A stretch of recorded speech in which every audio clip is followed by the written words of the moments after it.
I know you did. You're very enthusiastic. Good evening, everybody. I'm Bill Bonds, WXYZ Detroit, and I'll be your moderator for tonight's town meeting with President Bill Clinton, which we begin from our studios here at WXYZ, just outside Detroit, right in the middle of the Rust Belt of America. For his first major appearance out of the White House since taking office just 21 days ago, the President decided that he wanted to go directly to you, the American people. He obviously likes the format, apparently figures, look, it worked in the campaign, so if it ain't broke, don't fix it. The President's going to be taking your questions from all across our land, but this time through local television stations and not the traditional national media. And this question, very frankly, kind of hangs over this particular town meeting. Can everyday Americans ask the tough questions, perhaps tell their President, hey, look, you didn't answer my question. You ducked it. You gave me some political double talk. Well, let's find out. Mr. President, welcome to this evening's town meeting. Thank you. Thank you very much. Thank you very much. Thank you. Let me first of all thank all of you for being here in Michigan, and thank our audiences in Washington and Georgia and Florida for joining us, and all the people across this country who are watching this event. I started doing these televised town meetings a year ago in New Hampshire. Between June and November, I did 9 that were televised alone, including one here at this station. And I wanted to come out of the White House 3 weeks to the day after I became president, because I can see now, after only 3 weeks, how easy it is for a president to get out of touch, to be caught up in the trappings of Washington, and basically to be told by people that nothing needs to be changed or you can't change things. Well, let me just briefly say I want to take as much time as possible for questions, but I want to say 1 or 2 things real quickly. I believe I got elected on a commitment to change America, to create jobs, to try to raise incomes, to face the health care crisis, to try to liberate the government from special interests and turn it back to the people, and to try to reduce the deficit and put America on a path to long-term health and recovery, bringing the American people together. There's been some good news and bad news since I won the election. The good news is that productivity of American firms is up. People are buying houses because interest rates are down. Consumer confidence is up since the election. I like that. People think things are going to be better. There's been some bad news. With all these economic improvements, we aren't generating new jobs.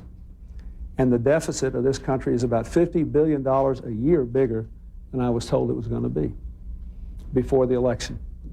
So we have to put together a plan that keeps my commitments to you, invests in you, in your jobs, in your education, your health care, and your future, that brings that debt down, that deals with the health care crisis, and that does it in a way that's fair to all Americans. I've got another week. I've been working almost exclusively on the economic issues of the country since I became president.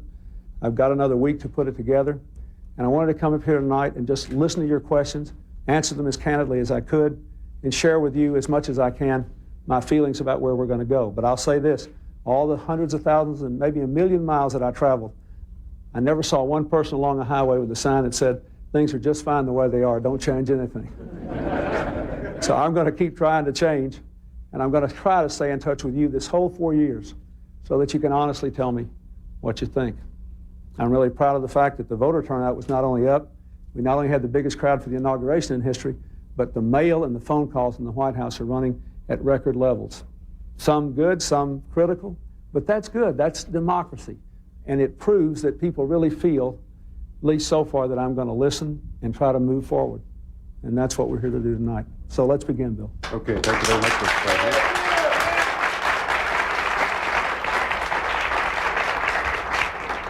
Thank you very much, Mr. President. You know, in reality, there are several town meetings tonight. Besides our audience here at WXYZ, the President is going to be taking questions from people in 3 other major American cities. From the far northwest, we welcome the people at station KOMO in Seattle, Washington. Ken Schramm will be the moderator, bringing us questions from the people of that evergreen state. Ann Bishop, our moderator from station WPLG in Miami, Florida. From our station in Atlanta, Georgia, Bill Nigut, taking questions from the people visiting him at station WSB. The response from the people in these American cities has been overwhelming.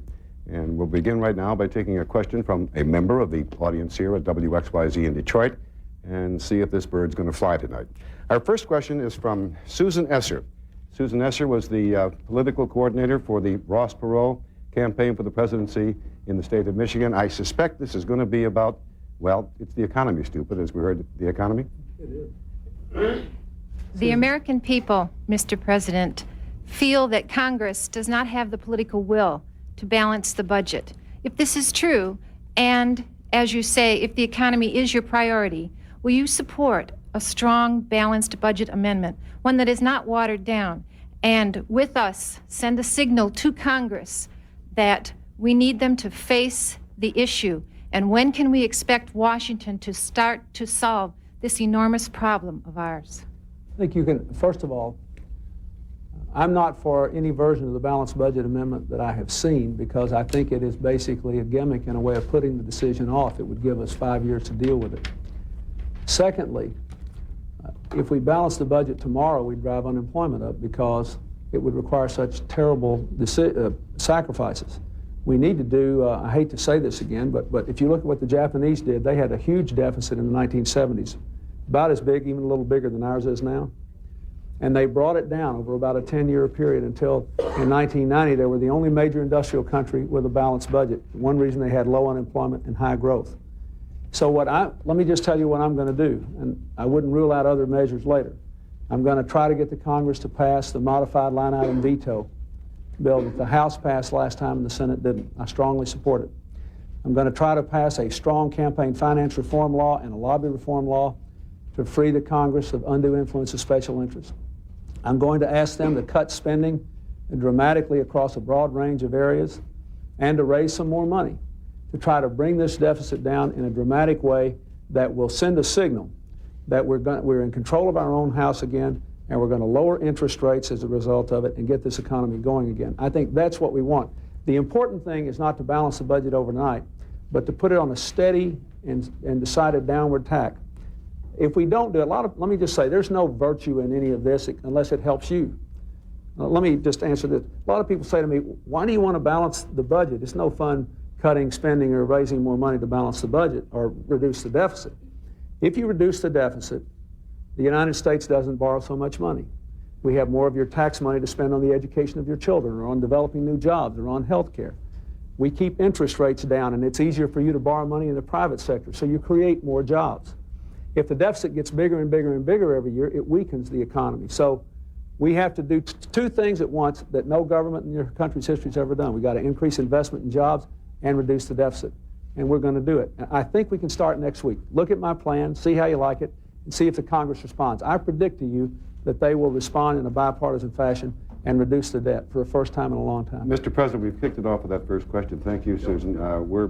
We want to keep this thing moving right along. Let me throw it now and link up with Ann Bishop from station WPLG in Miami. Thank you very much, Bill. And with me is Kelly Cameron, an attorney, and she has a question for the President. Kelly? Why did you choose to tackle the gays in the military and the family leave bill first versus getting right to the economy and the federal deficit? I didn't. I did choose the family leave bill first. Let me answer the question separately. I chose to deal with the family leave bill because I knew there was a majority support in both houses for it, and because I thought it was a pro-family bill. I thought it was a bill that would be helpful to strengthen the American family with so many people forcibly in the workforce. It contained an exemption for small business. It had been passed twice by the Congress before and vetoed. I thought it would help families and illustrate we had ended gridlock. I didn't choose to. I tried to put off the gays in the military issue for 6 months. Senators in the other party wanted it dealt with now. They saw it as a way to delay family leave and to throw the whole federal government into debating that.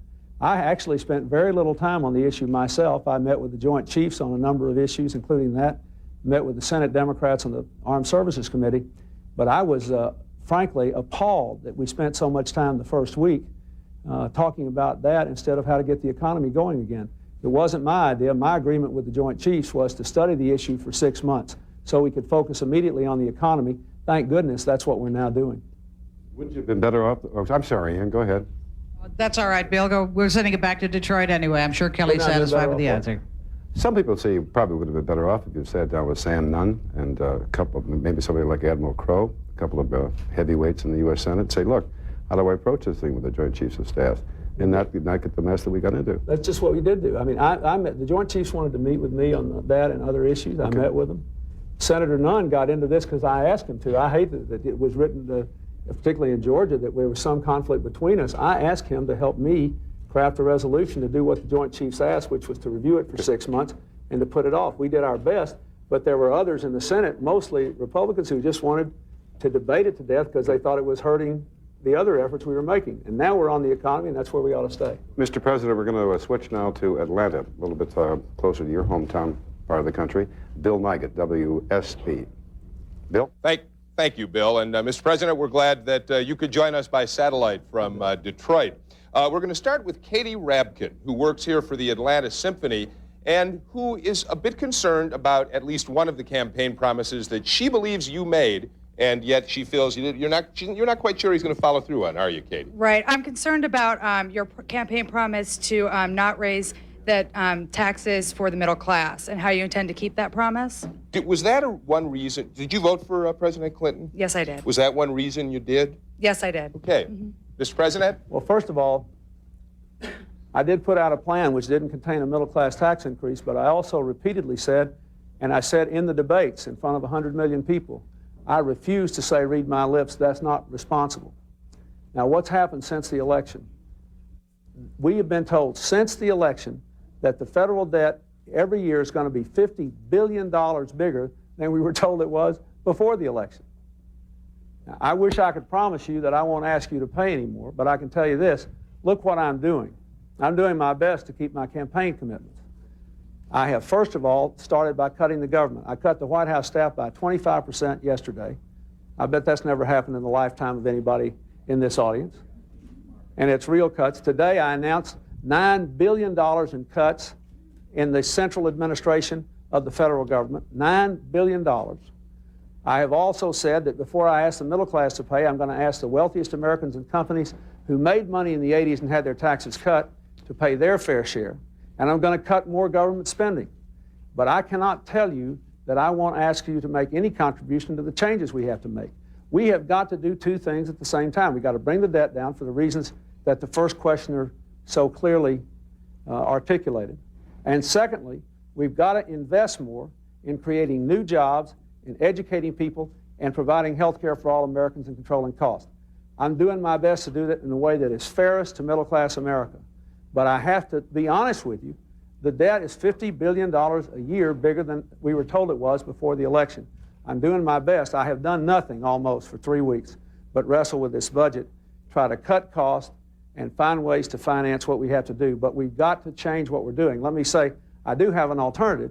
I could play the same kind of games with you that have been played for the last 10 or 12 years, and this is not a partisan comment. This happened out of Washington. I could give you a bunch of smoke and mirrors and pretend the deficit's not there, and then 3 or 4 years from now, we'd be spending 20 cents of every tax dollar paying off the debt, and it's not right. So I'm going to do the best I can, listen to what I say next week, decide whether you think it's fair, and tell me and your senators and congressmen whether you think I'm right or wrong. Mr. President, there are a lot of people who are convinced that the federal government doesn't spend enough money battling crime. I don't have to tell you about the mean streets of America. This man is by the name of John Marbury. His son was killed in the city of Detroit for a leather jacket, right, Mr. Marbury? Yes. I would like to ask Mr. Clinton, what advice would he give to the administrations of the large urban areas of how to get rid of the illegal handguns and curbing the violence with an immediate impact? I wish I knew how to have an immediate impact. And I thank you for having the courage to come here tonight with all the pain you must feel. Let me tell you where I think we ought to begin. We ought to begin by passing the crime bill that nearly passed last year, which does two things. It gives the urban areas of this country more police officers for the street. I have been in areas that were dominated by drugs, by weapons, and by murders, which are now virtually crime-free because they have enough policemen to have neighborhood policemen walking the streets on every block working with their neighbors. That's the first thing. Second thing that bill has is the Brady bill. It would require a waiting period before people could buy handguns. And the third thing we probably ought to do is do what Governor Wilder in Virginia is trying to do. It takes a lot of guts to do that, but he's trying to pass a law which says that you can't buy a handgun more than once a month. Try to stop all these people that go to legal gun stores and buy guns and then turn around and just give them to kids like they're going out of style. So those are three places that I think we ought to start. And if you got any other ideas, I'd like to have them. I think the problem of violence among young people, particularly in our inner cities and not all big cities, is maybe the biggest problem we've got today in terms of their future and the future of our cities. I'm now preparing a jobs package for the Congress, and I want to try to boost the job creating of the capacity of the economy for the next year or so while we bring the deficit down, because I don't want unemployment to go up. And one of the things I want to do is give extra incentives for companies to invest in inner cities, but they're not going to do it if they think it's not safe. You can't have a job in a place where people can't walk to work safely. Yeah, but the most powerful lobby, perhaps, in the U.S. Congress is the NRA, and they don't want gun control. How are you going to overcome that? We're going to fight to change. I mean, all I can tell you is that's what I hired on to do. I may not win every battle I fight, yeah, but that's one of the changes we ought to make. And let me say, I live in a state where more than half the people have a hunting or a fishing license or both. I believe in the right to keep and bear arms. I believe the right to hunt. I believe in all this. I do not believe that we're well served by having a bunch of 14 and 15-year-old kids out there with handguns shooting each other because of blood battles between gangs, or because they're mad, or because they're high on drugs. It's wrong. We've got to do something about it. We've had some difficulty linking up with our station out in Seattle. We switch there now to Ken Schramm, KOMO. Ken? Thanks, Bill. I'd like to introduce Larry Brown, who is a machinist with the Boeing Company. I'm going to go out on a limb here and suggest that perhaps you have a question concerning the economy. I certainly do. Good evening, Mr. President. Good evening, Yesterday, Larry. the Boeing Company announced that there would be 16,000 layoffs here in Seattle. Recently, Pratt Whitney announced 10,000 layoffs, and over 200,000 aerospace workers have lost their jobs in Southern California. At last report, the governments in Europe involved with the Airbus consortium have subsidized their industry to a tune of $26 billion. My question is, how can America meet the challenge of maintaining our leadership in the very important aerospace industry? The answer, I think, is twofold. First, a lot of those aerospace workers who lost their jobs because of cutbacks in defense, which had to come at the end of the Cold War. That is, we couldn't keep spending so much more than all of our competitors in these high-wage countries on defense without paying an economic price for it. But we shouldn't have cut defense as much as we did in terms of high-tech, high-wage employment without a plan to reinvest in other industries and other technologies and put those people to work. So the first thing we have to do is to invest more in converting these high-wage jobs to other technologies. The second thing we need to do, frankly, is to take a serious look at the aerospace industry itself.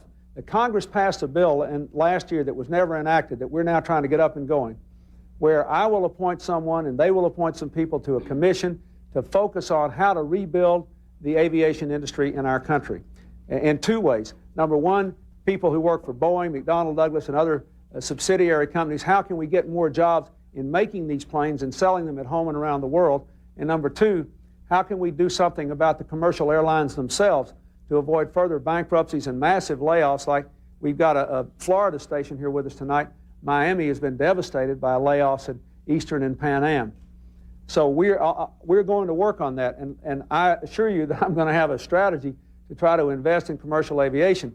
And we're also going to either the Europeans are going to have to quit subsidizing Airbus and trying to deny us access to those contracts, which is something else that's going on now, or we're going to have to meet the competition. I am not going to roll over and play dead. Seven technologies are going to shape the high-wage jobs of the future. And one of the biggest is commercial aviation. The United States has a lead there. We are losing it because we have not fought to maintain it. And I assure you, as soon as I get this budget and this investment plan, this jobs program sent up to the Congress, we're going to start working on defense conversion and aerospace. We're going to switch now to Ann Bishop, WPLG, Miami. Ann? Thank you very much, Bill. And of course, we've not only had the devastation of the air industry, but also Hurricane Andrew. And I want you to meet now the Reverend Walter Richardson, who certainly lives in the area that was hardest hit. Good evening, Mr. President. On August 24th, many of the things that we had in the South Florida area were gone. One of the things that was gone because of Hurricane Andrew was the Homestead Air Force Base. What plans do you have for the restoration of Homestead Air Force Base? Well, first of all, let me talk generally about the hurricane. There is a lot of aid left to go to South Florida, which has been approved but not spent. It's tied up in various government pipelines. Some of it was not pushed through under the previous administration, but I have to say, frankly, some of it was slowed down because of the transition, the change of governments. That happens. And I'm going to put someone on that next week because of something Governor Childs said to me. I want to put one person in charge of making sure that all the assistance that's supposed to go to South Florida for Hurricane Andrew actually goes there as quickly as possible. We'll run through all those departments and try to push it out. On Homestead Air Force Base, in the campaign, President Bush said that he would just rebuild it while we were closing a lot of other Air Force bases. The Congress voted against that and said Homestead had to be considered along with all other bases. I agree with that. I think we have to consider Homestead along with all other air bases. There's a base commission, and they will evaluate the needs for it. But let me say what I believe, based on having spent an enormous amount of time in South Florida and having talked to your congressional delegation about it and others. I think that is an invaluable asset. I think it is important to rebuild enough support systems so that all the retired military personnel around the air base at least don't lose the dependence they had on it and turn around and leave your community, which would be bad for you. I think it's important to find a mission for Homestead. And I believe that there are a number of multiple use missions which are potential. We may even have joint use between military and commercial uses. I've given a good deal of thought to it, and it's one of the things that I want to talk to your folks about. Now, if it clears the base closing commission, it'll just be rebuilt with its mission. If it doesn't, then I think we need to look at whether there is a mixed use for it, both a military and commercial mission. It's an incredible resource for South Florida, and it has to be used as a part of the rebuilding process. So if the base is not rebuilt because the base closing commission doesn't recommend it, then I'll help you do something else with it to generate an equal amount of jobs. Mr. President. Thank you, Mr. President. We'll throw it back to you, Bill, now in Detroit. All right, thank you very much, Ann. We switch now to Bill Nigut, WFSB in Atlanta, Georgia. Bill? Bill Bonds, as you know, the issue of lifting the ban on gays in the military has been a particularly heated one here in the South. Roger Turner wants to ask you, Mr. President, why you want to do it. Tell the President why you don't want him to lift the ban and see if you can respond to that. Having served in the United States Navy for 5 years aboard a guided missile destroyer and also doing isolated duty in Alaska, and as a Christian and having an opportunity to minister to a number of men in the Navy, I believe it would just add continued undue pressure on a situation that's already pressure-packed to begin with. And I want to know, why do you want to lift the ban, and what impact do you see the ban having on the military? Mr. President, does it surprise you to hear a minister? We also have a minister standing here who very much wants the ban lifted. Does it surprise you to hear a minister say we should keep the ban in place and continue a discriminatory pattern? Absolutely not. Because a lot of ministers of the gospel believe that homosexuality is morally wrong, and therefore that ground alone is enough to justify the ban. Let me tell you why I favor lifting it very briefly. We have now, and everyone concedes we have always had, homosexual men and women in the military service. I received a letter from a retired officer, a woman, the other day, who told me she left the service because she could not be honest about her sexual orientation, even though she was a distinguished officer with a remarkable service record. One of many such letters I have received. Your government spent $500 million to get rid of about 16,300 homosexuals from the service in the 1980s. Now, here's my position. If there are homosexual men and women in the service anyway, if we know they have served with distinction and they have always been there, the issue is, should you be able to say what you are and not be kicked out? This is not about conduct. This is about status. I believe there ought to be the strictest code of behavioral conduct applicable here. I also believe there ought to be an even stricter code applicable to sexual harassment, whether homosexual or heterosexual. The biggest sexual problem in the armed services, according to the men and women who talk to me, involves heterosexual harassment. I think there ought to be a tough code of conduct. If people do wrong, they ought to be gotten out. But I think people should not be asked to lie if they're going to be allowed to serve, because the question is not whether there should be there or not. They are there. So the narrow question of this debate is, should you be able to stay and admit it? The military itself has admitted they should stop asking people when they join. That's the position of the Joint Chiefs. So the only question here is, should you be able to say that you're homosexual if you do nothing wrong? I say yes, others say no. The military is studying the practical problems about duty assignments and other things, and we'll revisit this in about 6 months.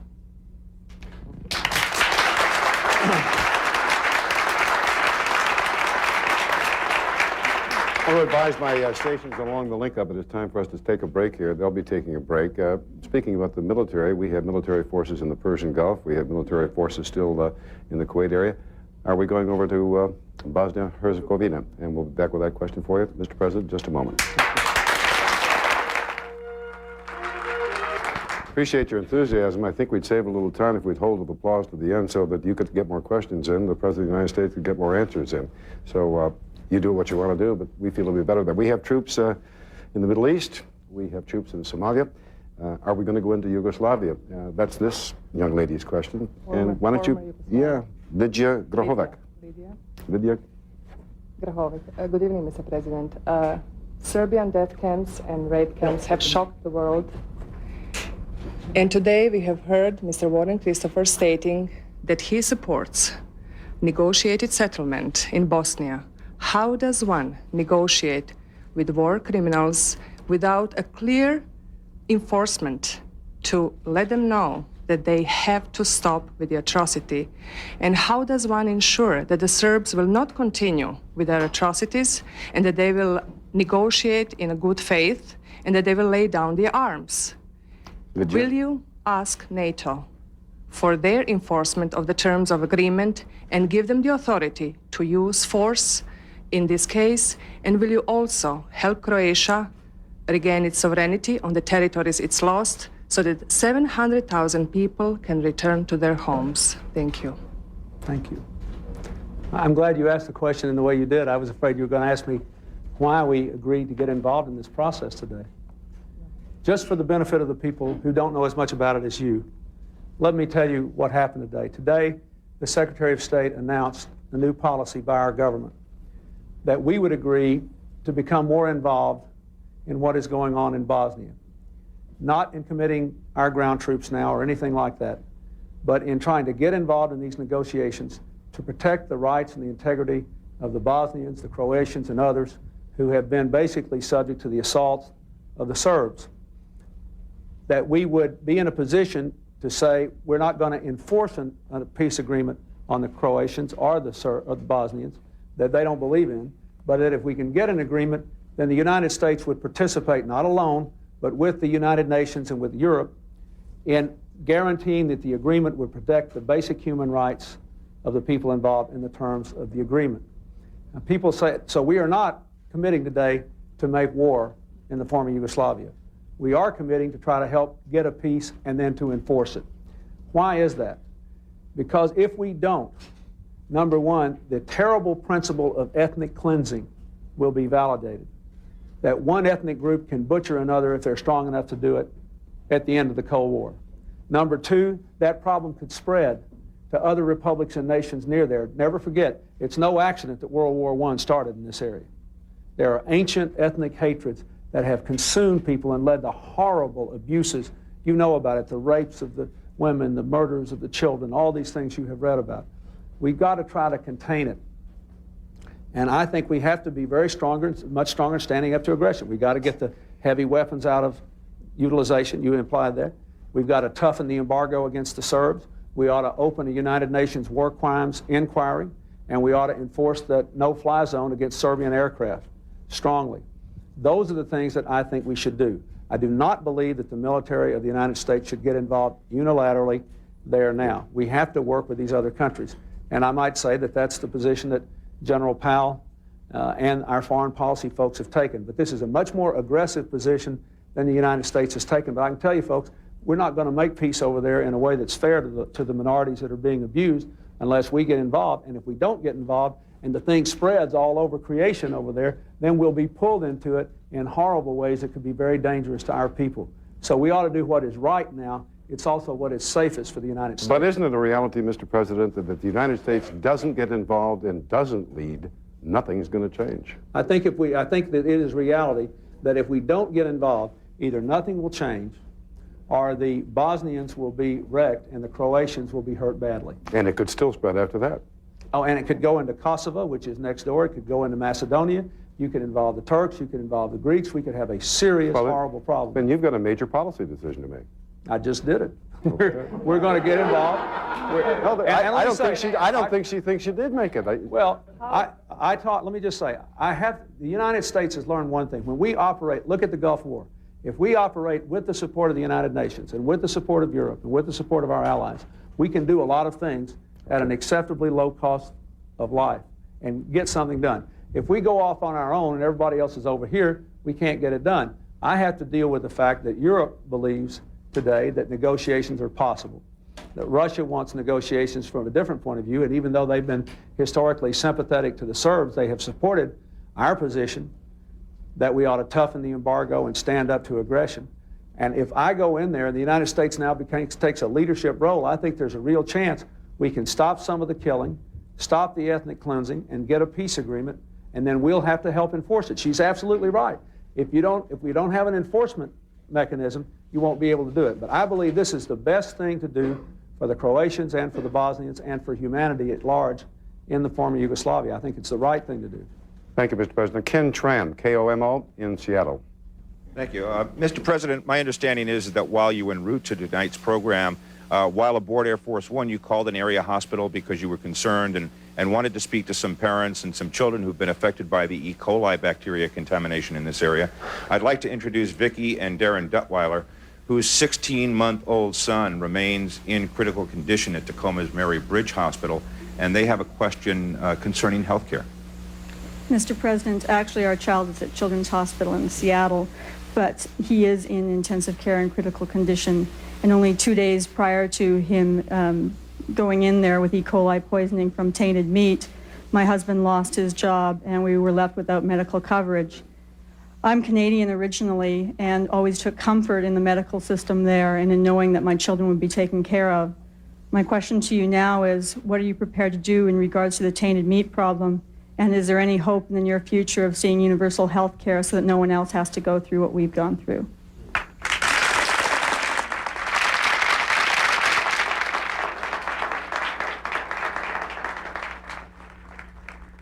Let me first of all say I thank you for being on the program, and I hope your child will be well.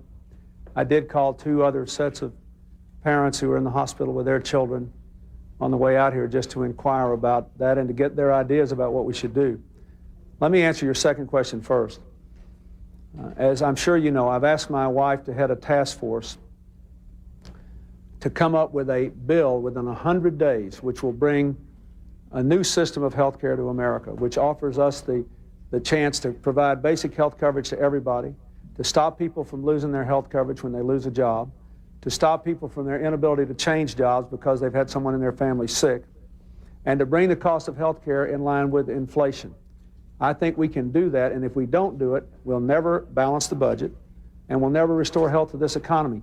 50% of the projected deficit growth between now and the year 2000 is all in health care costs. So it's a terrific human issue, but it's a big economic issue for America. And the answer to your question is, within 100 days of my becoming president, we're going to have a bill to the Congress to do just what you said. Now, the second thing, this E. coli, have you all been following it up in Washington? I asked Secretary of Agriculture Mike Espy, who is responsible for the regulation of the slaughterhouses and the meat before it comes to a restaurant, to go up there and look into the situation. And we think there are 2 things that have to be done. First of all, we've got to make it clear to people who are providing fast food that they've got to do everything they can to comply with our cooking regulations. Some of those viruses would have clearly died had the heat been observed. On the other hand, we've got to find ways to do more inspections and to try to do them in a more effective way. And so we are reviewing now the possibility of not only hiring more inspectors, which I've already agreed to do, but secondly, seeing if there is some way we can do a better job of actually inspecting the meat, empowering the inspectors to do some more things.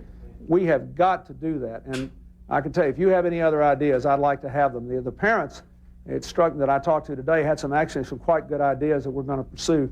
And I want to invite you and any others who are listening who have other ideas to let me know. But you can look forward to more inspectors, and we're looking for ways to inspect better as well. So in that case, you're increasing government. We are there. Yes, sir. But that's a direct service to people. That's not a waste of bureaucracy. I think the American people want us to make sure they're safe if we can. And Bishop. That's a government's responsibility. Good evening, Mr. President. I'm a former Pan American airline employee, and I'm still unemployed at this time. And I would like to know if you have any new provisions for people who suffer from big industries' traumas. Yeah, well, let me tell you, we're going to try to do two things. One is to provide a much more comprehensive program of retraining and job placement. And secondly, is to try to have a strategy available when we know that major industries are going to shut down, to try to do conversion, to try to provide investment opportunities for new kinds of economic activities. This is not, I said earlier something that I probably should have broadened. This is not just a problem in defense industries. It's also a problem in other big employers. As we're in Michigan tonight, as the people in Michigan know, the biggest companies in America did nothing but basically lay off people in the 1980s and the early 90s. Even when they were making more money, they restructured. For the last 10 years, until 2 or 3 years ago, a lot of the jobs that were lost by big companies were made up by jobs that were created by small companies. About 2 or 3 years ago, that process slowed to a halt because of the cost of health care to small business, because of the general recession, because of the credit crunch. So my answer to your question is, we're going to be much more aggressive than American governments have been in the past in trying to find ways to deal with these problems when we know in advance they're coming, and go in and give people the chance to restructure their lives, to rebuild them, and to try to create other kinds of economic activities with new partnerships in the private sector. We're also going to try to change the tax system to favor investment more. That is, we want to raise the corporate tax rate some, but then we want to say if you want to lower your taxes, invest more, and you can lower your taxes if you invest to create jobs. And I think that will help a lot. We're going to try to do that. Thank you very much. Any follow-up, Ann? Now, Bill. Any follow-up, Ann? No, I'd have a follow-up on Homestead and some of that training. We obviously have plenty of space down here to have it done, but what kind of training are you going to give someone who's middle-aged or even older, but who still needs to work? Well, I think that is both the burden and the excitement of the time in which we live. That is, there's nothing I or any public official can do about the fact that the average 18-year-old American today will change jobs about 8 times in a lifetime. Even if you keep working for the same company, if you're lucky enough never to be laid off, in order to keep a job, an 18-year-old today will have to be retrained to do 8 different jobs.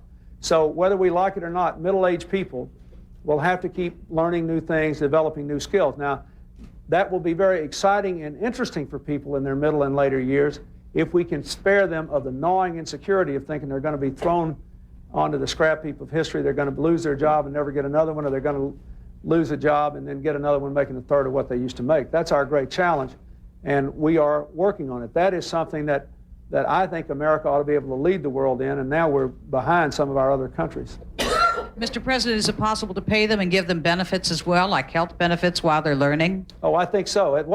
What we're going to try to do with this health care plan is to make sure that everybody, whether employed or unemployed, has access to a basic package of comprehensive benefits. Every other country in the world, advanced country, does this. Every industrialized country but South Africa does this. Everybody. And yet we spend 30% more of our income on health care than anybody else. Now, if you have access to health care in America, it's the best in the world. There are a lot of good things about it.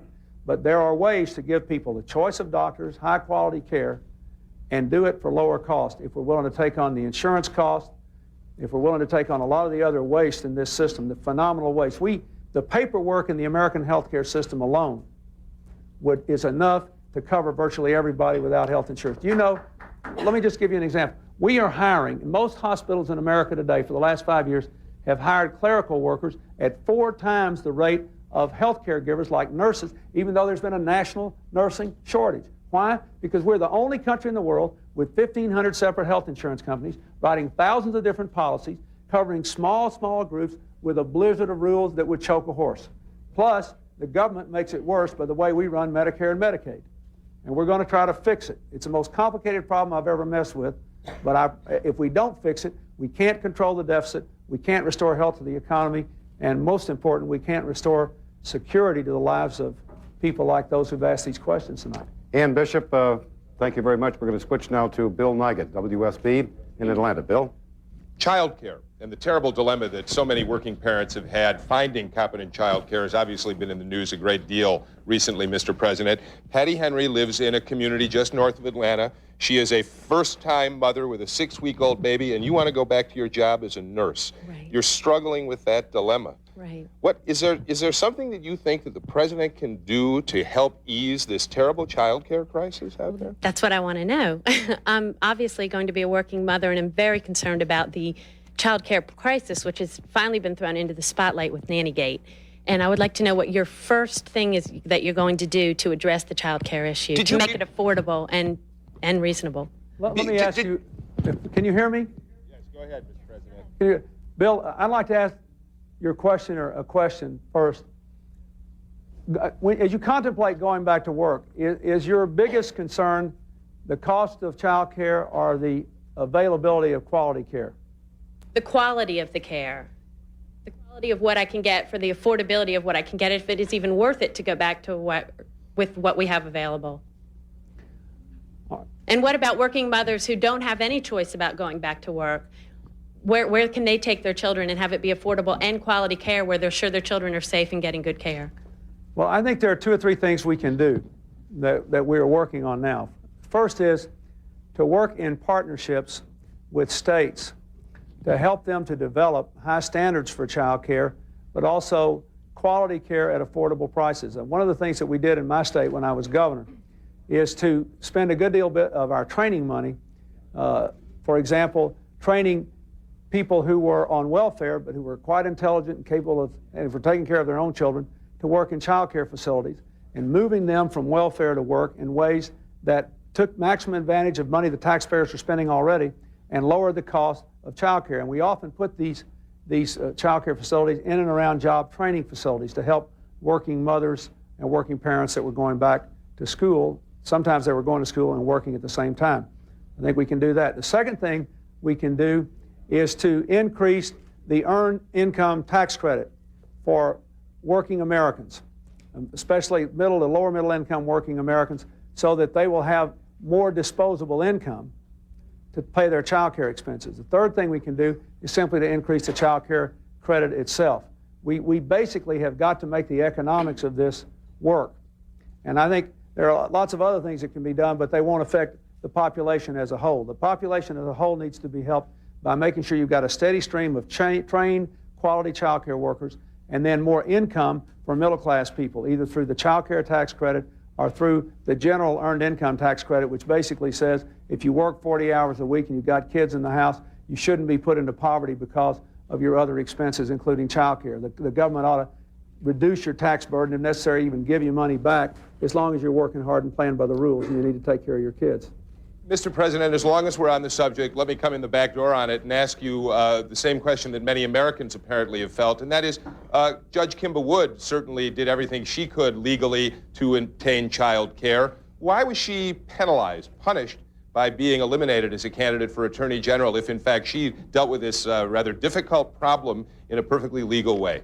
Well, first of all, I never selected her to be Attorney General. There was a press report that she was, and I think she was treated quite unfairly in this whole thing. I have a high regard for her. But she was one of 3 or 4 people I was considering. Secondly, the facts of her case was that she did not violate the law because in 1986, the law was changed to say if you knowingly hire an illegal alien, you're violating the law. But if you did it before the law became into effect, you're not violating the law. So a few months before the law was passed, she knowingly hired an illegal alien. Now, I think that she did not do anything illegal. She knew the person providing child care was doing something illegal, but she didn't. The question there that you can ask or answer, that I would have had to answer had I decided to put her up for Attorney General, is whether the Attorney General who runs the Immigration and Naturalization Service has a special standard to meet in this area that other cabinet members might not have to meet. And that's a question that I would have had to resolve had I decided to nominate her. But one of the things that I think has been very good in this whole business is that we've now taken a lot of these issues out. They're now the subject of public debate, and I hope that we will be able to resolve some of them, including, you'd be amazed how many people who come to my attention as potential candidates for various positions in government honestly did not know that they had to take out withholding on anybody who worked for them if they spent more than $50 on them every 3 months. They just didn't know. And that's something that I think has really been raised on the public agenda. I think people are so much more aware of that than they were. And you know, some people don't think that ought to be the law, but that's what the law is. Mr. President, a lot of people wonder if when your wife speaks on health care reform, she is speaking directly for you, and that is the message that you're sending to the American people. Here's a young woman by the name of Marcy Hoffmaster. She's 17. She's going to be graduating soon, and you got a tough future in front of you. Yes, I do. I suffer from a chronic illness called systemic lupus, and I've already discovered that it will be almost impossible for me to get health care.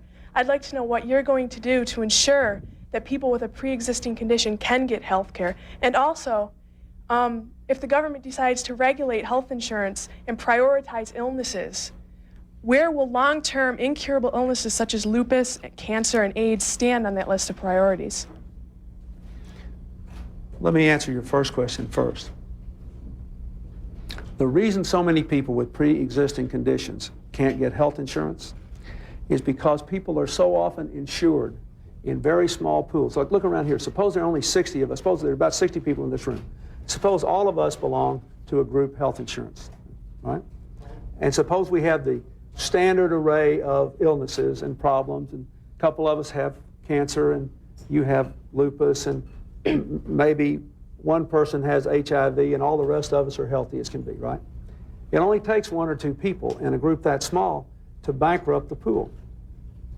But in most countries, and in a few states in America, insurance companies are required to rate people for insurance according to huge community pools with hundreds of thousands of people in them, so that the risk of your care is spread across large numbers of people. And insurance companies make money the way grocery stores do, a little bit of money on a lot of people instead of a lot of money on a few people. So the short answer to your question is, the way to keep pre-existing conditions from barring people from getting health insurance is, number one, to make it illegal, and number two, to make it possible for the insurance pools to be big enough so that they don't go broke taking people like you. The second answer is, I believe, if you look at how much money we're spending on health care, if we can redirect a lot of the money that would be saved from administrative costs and from insurance overcharges per person because of the system we have, if we could do more preventive and primary health care, if we can, in short, maximize the money we're now spending and keep people like you in big pools, I believe there would be enough money to cover your care. If that is not true, what the government will have to do is to develop a government long-term care program, because you cannot abandon people who have AIDS or who have prolonged bouts with cancer. And in fact, a lot of cancer survivors, as you know, are living now for 10, 15, 20 years. And during most of that time, even when there's a recurrence, are serving quite productively. So I think we have to do that. I just approved, by the way, a strategy to fully fund the Ryan White Act for the care of AIDS patients over the next couple of years, because I think that's an important issue. So, but we'll never do it. You won't be treated right until we have a national program that covers everybody. Mr. President, we're going to move into kind of a round robin here. We're going to throw it down to Seattle. Ken Tram, KO, and Mo. Marcy, I hope you had your question answered. Thanks. Thank you. I've got 2 quick questions for you here, Mr. President. The first one is from Rochelle Penrod here, who is 9 years old, has never spoken to a president before, but she has written you a letter. Mr. President, how will you help make a drug-free America so I can feel safe walking out on the streets, that no one's going to come up and ask me, would you like to buy some drugs?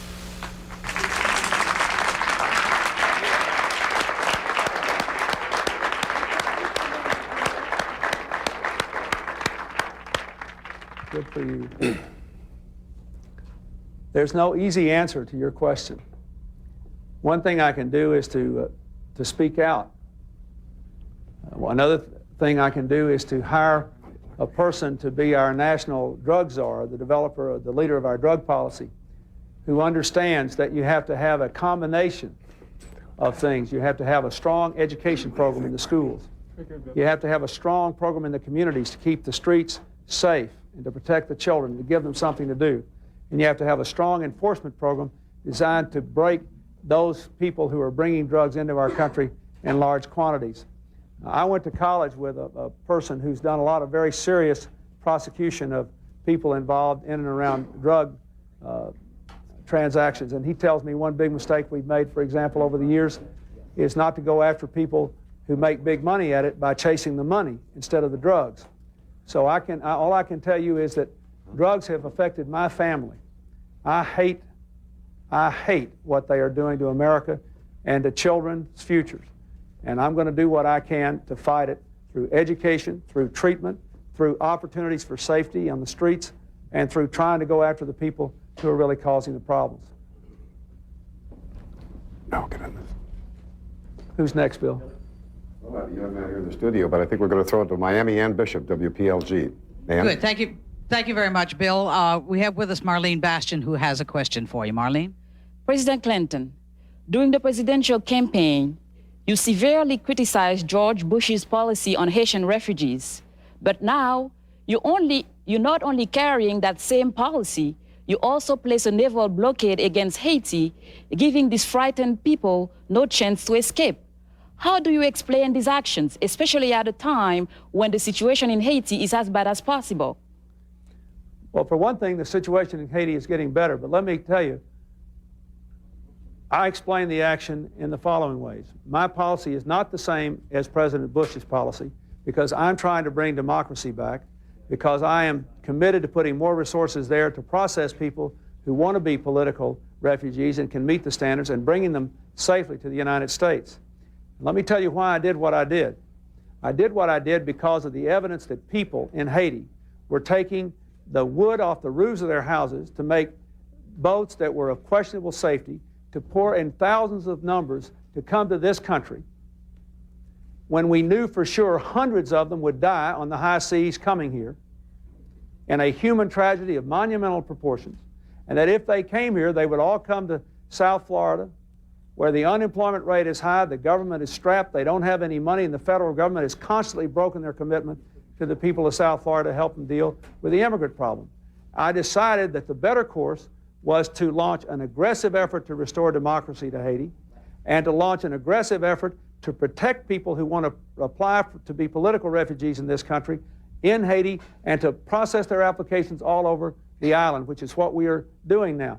And I might say the ultimate proof that my policy is different is that President Aristide himself asked the Haitians to stay home and work with him to restore democracy. And if you notice, just in the last day, the present Rump government in Haiti has agreed to let us send observers there.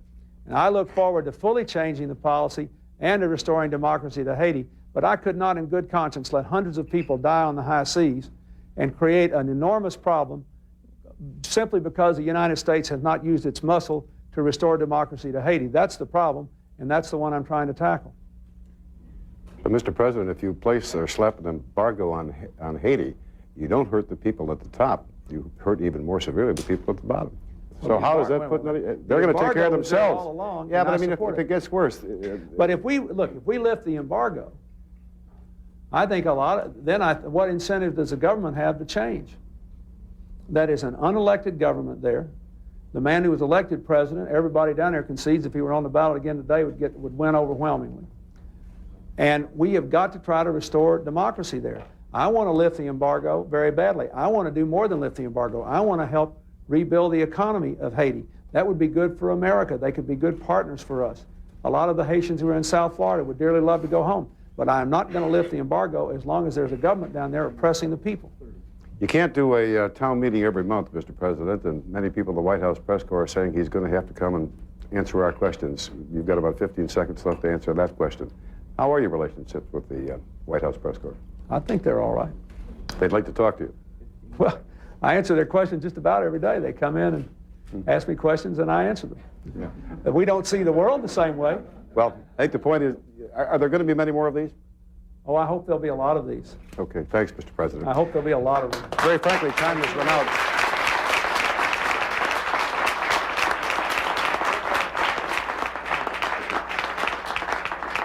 time has run out of this evening town meeting, a night when the people have spoken directly to the president of this country. We'd like to thank our audience here at WXYZ for their participation. We'd like to express our gratitude for the people of KOMO in Seattle, at WPLG in Miami, and at station WSB in Atlanta for making this a program of nationwide interest and importance. And our thanks to President Bill Clinton. I think we all wish you much success because what happens in the next couple of years is critical to all of us in the nation as well. Thank you and good evening.